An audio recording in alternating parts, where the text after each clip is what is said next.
if you're looking for some Independence Day fun around town, you can head over to Fort Monroe and Hampton for a flag ceremony, fireworks, and a whole lot more. So here to talk more about it is Executive Director of the Fort Monroe Authority, Glenn Oder, and Lindsay Rogers from NASA Langley Research Center. We are excited you both are here, and we're going to talk about, Lindsay, why you're here in just a moment. But let's start with Glenn.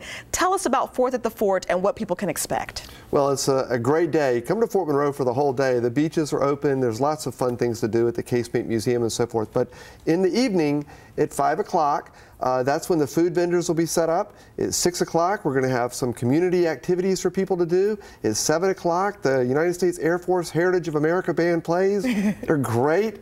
9 o'clock, 9:15 is when the fireworks are going to happen. It's going to be an entire evening of family fun activities for people to do at Fort Monroe. It's awesome. So you don't have to go anywhere else. You could just stay at Fort Monroe for the evening and certainly enjoy your holiday. And you mentioned there's a certain time that people need to be. Is it on the property? Yes. Yes, we're one way on, one way off. And so we work with the Hampton Police Department, and they will be closing the property at 8:30 in the evening. So you have to be on the property by 8:30 in the evening, because what they do then is they turn the property, turn the entrance around, so that when it's over, everybody can flow freely off of the property. It's a great plan. So just keep that in mind. 8:30, make sure you're there, make sure you're in place, because after that, it's going to be a problem to get out there. Yes. Perfect. All right, well, let's head over now to Lindsay. NASA Langley Research Center is celebrating a lot this year and celebrating with Fort Monroe. So tell us about that. Yes, so NASA Langley is celebrating our centennial this year, and we're honored that the Fort Monroe Authority is inviting us to help us celebrate in our centennial.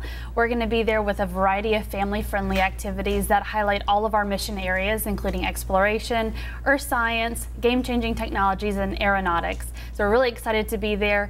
We also have information about the solar eclipse, which is coming up on August 21st, and so we hope to share all of that with the people that come to 4th at the Fort. That's fantastic. That's going to be a fun-filled event, not just for adults, but for kids as well, because I'm sure they're going to enjoy all the space-type stuff, too. We have a few seconds left here, Glenn. Let's get to these fireworks really quickly. What's a highlight of the fireworks, you think, for folks? Well, we're bringing back the big boomers, the ones that go 400 feet up in the air, and we're going to launch them from a floating dock out in Mill Creek. The reflections in the water are going to be just fantastic. We've never done it like this before. It's really going to be beautiful. It's going to be stunning. And again, partnering for the 100th anniversary of NASA Langley. That's going to be an awesome time on 4th at the Fort. So we appreciate you both for being here, Glenn and Lindsay. It's going to be a great time. We're excited about it in Hampton. All right. Again, don't forget, Fort Monroe in Hampton on July 4th, the 4th at the Fort. And you can always visit 13newsnow.com for more information. We'll be right back.